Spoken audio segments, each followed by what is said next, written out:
আজিৰ ভিডিঅ'ত ই ডিষ্ট্ৰিক্টৰ পৰা আপুনি যিকোনো ধৰণৰ চাৰ্টিফিকেটৰ কাৰণে যেতিয়া এপ্লাই কৰে কিবা কাৰণত যদি ৰিভাৰ্ট বেক আহে কি কৰিব লাগিব আজিৰ ভিডিঅ'ত আলোচনা কৰা হ'ব। মই ইয়াতে চাব পাৰে ইনকাম চাৰ্টিফিকেটৰ কাৰণে এপ্লাই কৰা হৈছিল, ইয়াতে ৰিভাৰ্ট বেক আহিছে, একশ্যন যিটো অপশ্যন আছে ইয়াতে ৰিভাৰ্ট বেক লিখা আছে চাওক। তো কি কাৰণত ৰিভাৰ্ট বেক আছে ইয়াতে আপুনি ৰিমাৰ্কছত চাব পাৰিব কি কাৰণত আপোনাৰ যিটো এপ্লিকেশ্যন আছিল এপ্লিকেশ্যনটো ৰিভাৰ্ট বেক আহিছে। ৰিভাৰ্ট বেক মানে আপোনাৰ এপ্লিকেশ্যনটো বেক হৈ আহিছে, আপোনাক এতিয়া ৰিছাবমিট কৰিব লাগিব। ইয়াতে চাওক self declaration are not submitted of the application, মোক এতিয়া সেলফ ডিক্লেৰেশ্যন দিব লাগিব। আগত এইটো নাছিল, সেলফ ডিক্লেৰেশ্যন বিচৰা নাই, কিন্তু বৰ্তমান সেলফ ডিক্লেৰেশ্যন বিচাৰে যেতিয়া আপুনি ইনকাম চাৰ্টিফিকেটৰ কাৰণে এপ্লাই কৰিব। ঠিক আছে, তো সেলফ ডিক্লেৰেশ্যনটো কেনেদৰে বনাব মই দেখুৱাইছোঁ আপোনালোকক। ইয়াতে চাব পাৰে এইটো হৈছে সেলফ ডিক্লেৰেশ্যন। সেলফ ডিক্লেৰেশ্যনত ইয়াতে আপুনি এটা এপ্লিকেশ্যন লিখি দিলে হ'ব। ঠিক আছে, সেলফ ডিক্লেৰেশ্যন বুলি ক'লে আপোনাক ভয় খাব নালাগে, জাষ্ট এটা এপ্লিকেশ্যন লিখিব লাগিব। এনেকুৱা ধৰণে লিখিব, প্ৰতি এপ্লিকেশ্যন লিখিব জানে, যদি যিসকলে নাজানে মই অলপ জনাই দিছোঁ কেনেধৰণে লিখিব। ইয়াতে প্ৰতি মাননীয়, তাৰপিছত আপোনাৰ যিটো চাৰ্কেল অফিচ হয় চাৰ্কেল অফিচৰ নাম লিখিব, তাৰপিছত কোনটো এৰিয়াত হয় এৰিয়াটো লিখিব, তাৰপিছত বিষয়টো লিখিব, ইনকাম চাৰ্টিফিকেট পোৱাৰ বাবে আবেদন।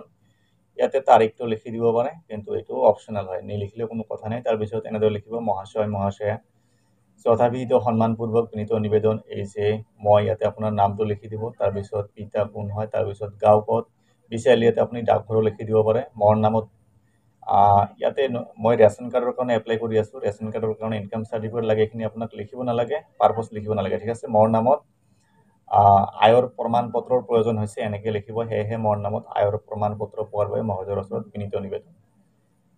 তাৰপিছত ইয়াতে লিখিব গতিকে দয়ালু মহোদয়ৰ ওচৰত কৰজোৰে অনুৰোধ জনাওঁ যে কৃপা কৰি মোৰ নামত এখন আয়ৰ প্ৰমাণ পত্ৰ দি পৰম উপকৃত কৰে যেন, এয়ে মোৰ মহোদয়ৰ ওচৰত হলগঢ়ে, এনেদৰে লিখিলে হ'ব। তাৰপিছত ইয়াতে বিনীত নাইবা আপোনাৰ বিশ্বাস বুলি লিখিব, তাৰপিছত ইয়াতে নাম লিখি দিব, হাজবেণ্ড নাইবা ইয়াতে ফাদাৰৰ নেম লিখিব, তাৰপিছত গাঁও, ডাকঘৰ, তাৰপিছত থানা, জিলা, পিনক'ড, পাৰিলে ইয়াতে মোবাইল নাম্বাৰটো লিখি দিব। ঠিক আছে, এইখিনি লিখি আপোনাক PDF ফৰ্মেট বনাই আপলোড কৰিব লাগিব। ঠিক আছে, মই অলৰেডি ৰেডি কৰিছোঁ।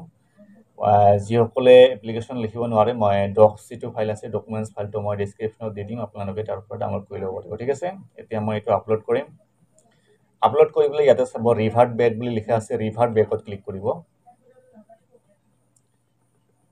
ৰিভাৰ্ট বেকত ক্লিক কৰি দিয়াৰ পিছত আপুনি আগতে যিখিনি ফিল আপ কৰিছিল ইয়াতে গোটেইখিনি শ্ব' কৰিব। ইয়াতে ডকুমেণ্টছ আপলোড কৰিবলৈ আপুনি তলৰ পিনে স্ক্ৰল কৰি গৈ থাকিব, আগৰ এইখিনি আপোনাৰ ডকুমেণ্টছ ইয়াতে শ্ব' কৰি আছে।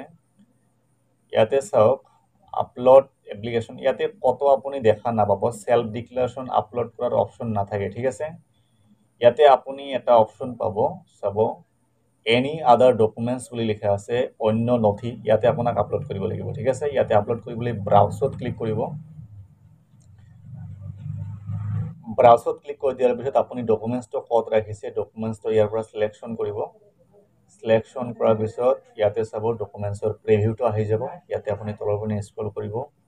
ইয়াতে আপোনাক একো কৰিব নালাগে, ইয়াতে চাব স্লাৰি শ্লিপ খুজি আছে। স্লাৰি শ্লিপ সেই সময়তে বিচাৰিব যিসকলে জব কৰা মানুহৰ আপুনি যদি ইনকাম চাৰ্টিফিকেট এপ্লাই কৰে ইয়াতে স্লাৰি শ্লিপ লাগিব। ঠিক আছে, স্লাৰি শ্লিপৰ প্ৰয়োজন হয়, কিন্তু কেতিয়াবা লেবাৰ বা আপুনি কাল্টিভেশ্যন দি এপ্লাই কৰিছে তেনে ক্ষেত্ৰতো কেতিয়াবা স্লাৰি শ্লিপ আহে, তাতে আপুনি যিকোনো এটা আধাৰ কাৰ্ড আপলোড কৰি দিব, নাইবা মই ইয়াতে সেলফ ডিক্লেৰেশ্যন আপলোড দিছোঁ, এইটো মই ৰিআপলোড কৰি দিম। ঠিক আছে, ৰিআপলোড কৰি দিম, এইটো কেতিয়াবা অট'মেটিক আহি যায়, কিন্তু ইয়াতে মই লেবাৰ দিছিলোঁ যিহেতু অকুপেশ্যন যিটো বৃত্তি হয়, বৃত্তি মই লেবাৰ দিছিলোঁ, তথাপি ইয়াতে স্লাৰি শ্লিপ বিচাৰি আছে, কিন্তু এইটো স্লাৰি শ্লিপ বিচাৰিব নালাগিছিল। মই ইয়াতে সেলফ ডিক্লেৰেশ্যনটো দিলোঁ, তাৰপিছত ইয়াতে কেপচা যি আছে ফিল আপ কৰিব, ফিল আপ কৰি ইয়াতে আপুনি ছাবমিটত ক্লিক কৰিব। আপুনি যদি এপ্লাই কৰিব জানে তো এইখিনি প্ৰচেছ জানে নিশ্চয় আপুনি। কেপচা ফিল আপ কৰাৰ পিছত ইয়াতে বিচাৰিলে আপুনি প্ৰিভিউটো চাব পাৰে, প্ৰিভিউত ক্লিক কৰি দিলে যিখিনি ফিল আপ কৰিছে গোটেইখিনি ইয়াতে শ্ব' কৰিব। মই প্ৰিভিউটো চাই ল'লোঁ, আপুনি এবাৰ ঠিক ঠাক চেক কৰি ল'ব, তাৰপিছত ইয়াতে ছাবমিটত ক্লিক কৰিব, তাৰপিছত ইয়েছত ক্লিক কৰিব।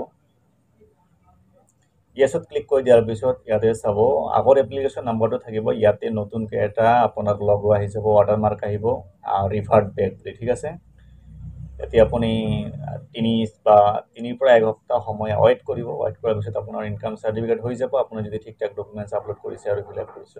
এইখিনিয়ে প্ৰচেছ আছিল। অকল ইনকাম চাৰ্টিফিকেটে নহয়, এই ডিষ্ট্ৰিক্টৰ পৰা আপুনি যিকোনো ধৰণৰ চাৰ্টিফিকেট যদি এপ্লাই কৰে, কেতিয়াবা যদি ৰিভাৰ্ট বেক আহে, ছেম প্ৰচেছত আপুনি ছল্ভ কৰিব পাৰিব। ঠিক আছে, মই যিটো ক'লোঁ ৰিমাৰ্কছ বেকত লিখা থাকিব, ৰিমাৰ্কছত লিখা থাকিব যে আপোনাৰ কি কাৰণত ৰিভাৰ্ট বেক আহিছে। চ' ইয়াৰ বাহিৰেও কিবা অসুবিধা থাকিলে কমেণ্ট বক্সত কমেণ্ট কৰি জনাব পাৰিব। ধন্যবাদ।